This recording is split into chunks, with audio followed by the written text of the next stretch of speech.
Can you tell me something about yourself?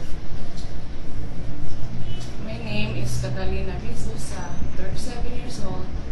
I have only son.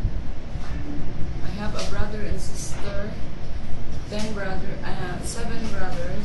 and 4 sisters. I am graduating high school and vocational. Why do you want to work in Hong Kong? I want to work in Hong Kong. I want to earn more money for the sake of my son and family. Do you have any domestic helper experience? Yes, I have. In your previous employer, how many are they in the family? We are 3 families. Only son, How old is he? 6 years old. The son and his dad and mom. Have you experienced taking care of a newborn baby or a sick elderly? Yes, I have, because I have a son. If the baby cries and won't stop crying, what will you do? I will carry him and check up her body and to take a medicine if have a sick. What is your main duty in the house? Give some details about your work. Washing, cooking, and cleaning all around the house. In the house. Is it okay if your employer won't give you a Sunday off?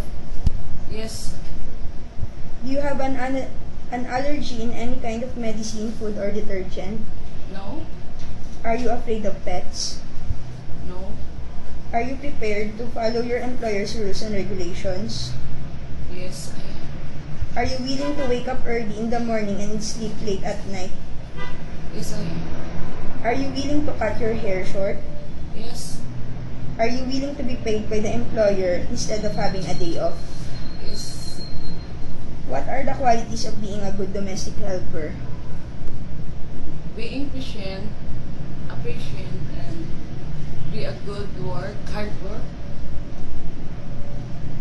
and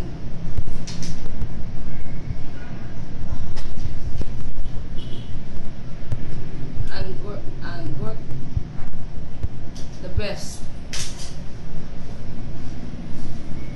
Do you want to say something to your prospective or future employer? Hi, ma'am, sir, madam. If you choose me, I want to do the best, and I want to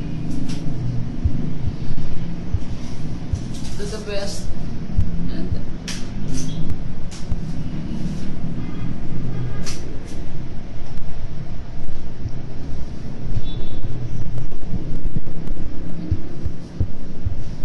Ulit Raya.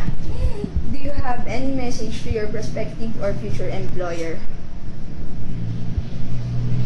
yes, sir, madam. If you choose me, I'll do my best, and all the rules and regulations